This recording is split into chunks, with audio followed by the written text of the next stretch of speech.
Without revealing too much, but yeah. Not too much. I'll say it in monkey. Akiko. Yeah, no.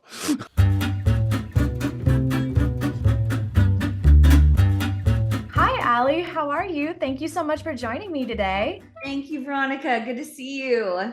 In season 2, many of our characters have emotional journeys. Some are seeking redemption, others are out for revenge. How would you describe Haruka's journey this season? Oh, I'm so excited. I feel Haruka season 2 is Haruka 2.0. She's moved cities. Season 1, she learned so much about, she thought things were only in black and white terms. And I think she learned so much about the gray area. So season 2, there's some really fun new added elements for her. I mean, she's committed to writing Monkey's name. And what does that look like? I think she, again, is going to go further into what is justice? What does that look like? What is the line between good and evil? And I think there's a lot of temptation that she faces this season. I don't know if you saw the first look photo, but she has a weapon this season and some interesting glowing eyes. So there's definitely some elements she's dealing with this season that make it really fascinating. Hi, Fred. Hey, Veronica, thanks for having me. How would you describe Monkey's journey this season? Oh, well, Monkey's journey this season with Bryce is all about redemption. It really is. I mean, he started last season with revenge, and they realized by the end of that season that they've caused more problems than solved anything, as happens with revenge. And so now you realize Monkey doesn't like to kill. He doesn't like the violence. He's real good at it. And he's got a rage thing, and he's protective of people. But boy, yeah, he would really love to be done with this, even though he signed on with a new agency and he's continued on with Bryce. He's very sad. And so he and Bryce are trying to get their lives together now that revenge is being held on them now, so Things didn't end well for Monkey and Akiko at the end of season 1. no. No, not at all. Can you talk about their dynamic going into season 2? Yeah, going into season 2, Akiko was obviously the niece of Shinji, who I killed out of defense. That's really what it was. It was going to end okay. And then all of a sudden there were guns pulled, and Hit Monkey does what he does very well and took care of that. And so that dynamic was betrayal on all levels. And now Akiko's got a big, she's becoming this other thing now, and she's going to be hunting Hit Monkey, basically. That's that dynamic. It's going to be very it's a big switch, and she's smart, she's powerful, she's going to go through a little bit of a dark passage. She has to be. And she's going to take up the mask and seek revenge. So that relationship is completely changed and over, and will have to evolve somehow. Yeah. Without revealing too much, but yeah. Not too much. I'll say it in monkey. Akiko. Yeah, no. Yeah, season 2, it's just going to get more twisted and more crazy. What I love, like you said, is there is 2 strong female characters sort of at the center of this, and both are fighting for what they believe is truly right. And at the end of the day, I believe that they both are right in their experiences of what has happened to them.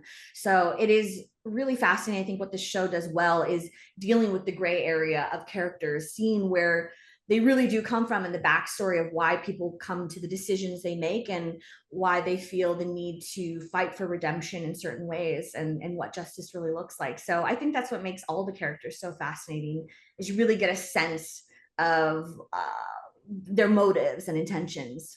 And do you think Haruka this season, you would say, is able to kind of see where other characters are coming from in terms of that gray area, and even if it differs from her own thought process?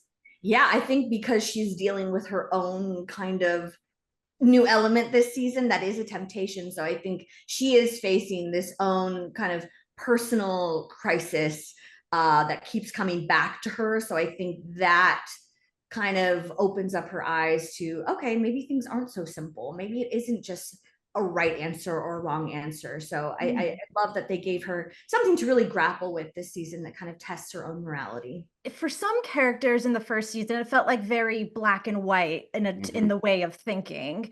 Do you think that season 2, especially for Monkey, who is going on this journey of redemption, is able to kind of be in a more gray area, or do you still think for him he's really battling with like it's one way or the other?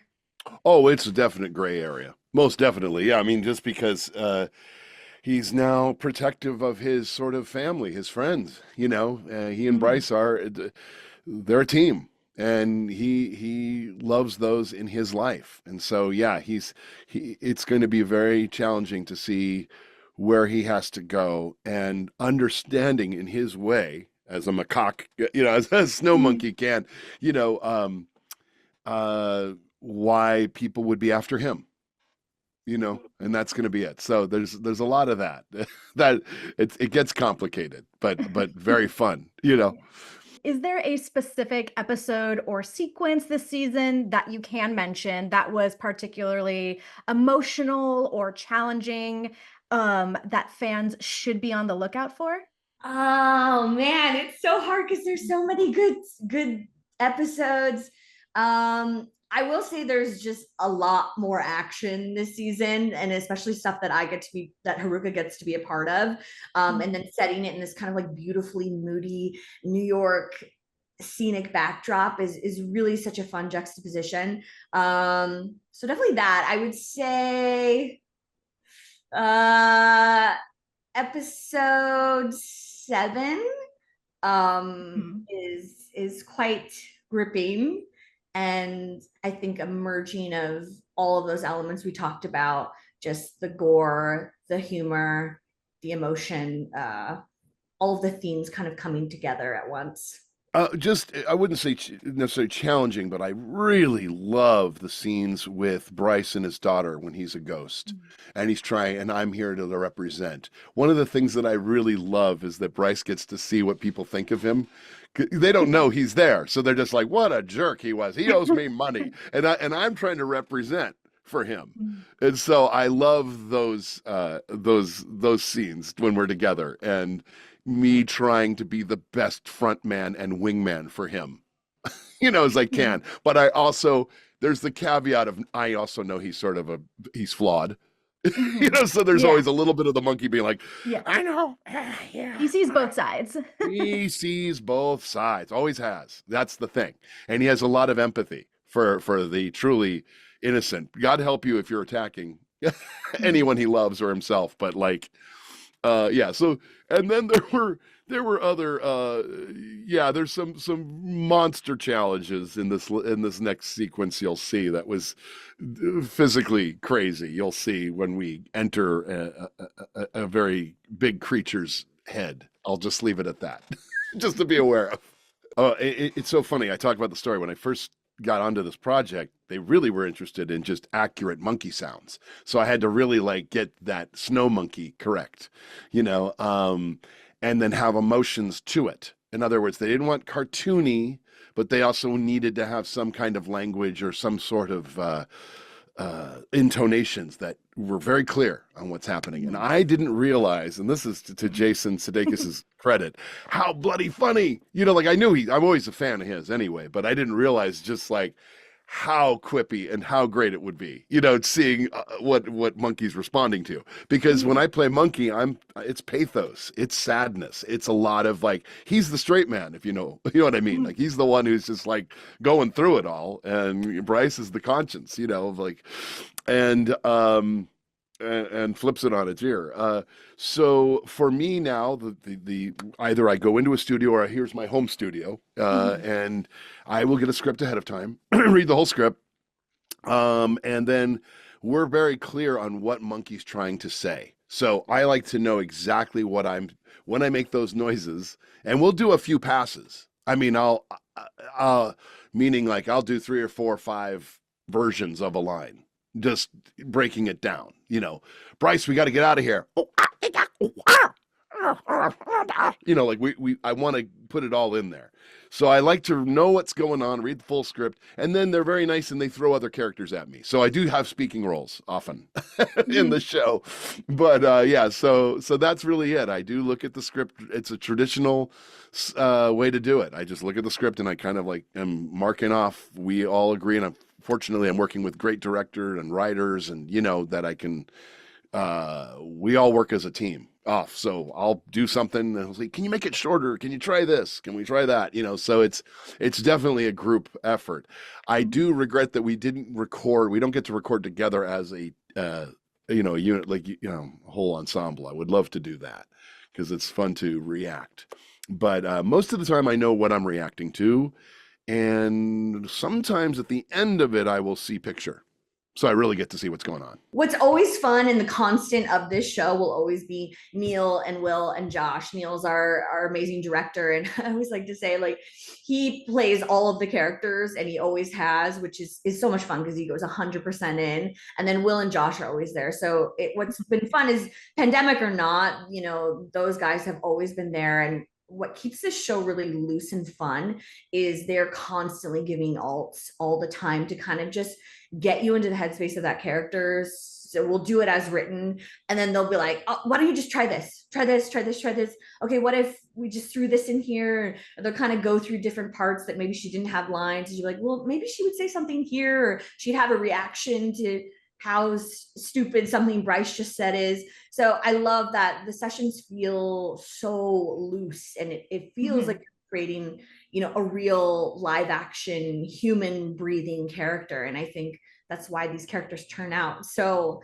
the voice performances turn out so great. It's even Monkey. I mean, he's so convincing.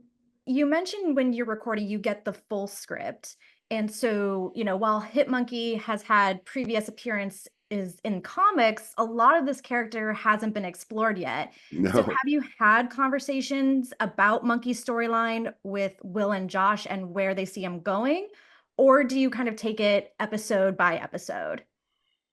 Oh, we had that conversation early on. Yeah. So we will. Yes, I do take it by episode because it presents itself. But when we're talking about what we're trying to get done for that season or what's the arc, most definitely we have a very clear idea of, like, we're not the improv. That's a whole other thing. But, like, we know what where his soul lies, for lack of a better word. I know where his spirit is. Like, okay, he's really over this. He needs this. He needs new friends. He's not wanting to say goodbye to Bryce, but he wants to maybe leave the life, but he can't, and he has to stay in. So there's a lot of that sort of thing.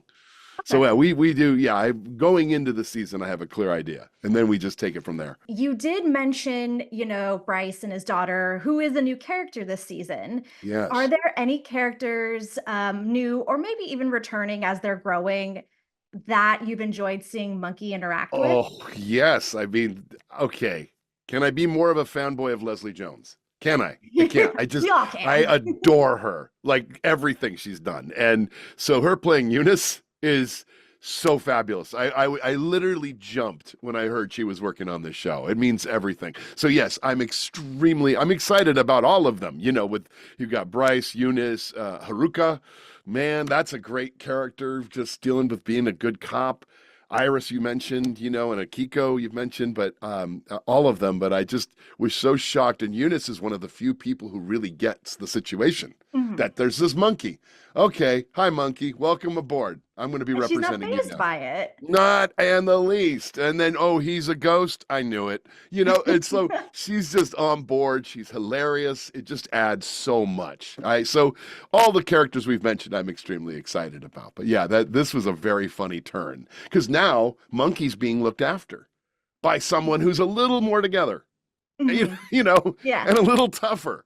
Actually, so it's quite, I'm very excited. Thank you again so much for taking the time to speak with me today. I really, really appreciate it. And congratulations on season 2. Thank you, Veronica. Great questions, and really appreciate it. And I'm really excited to share it with you and all the fans. Thank you so much. Good to see you.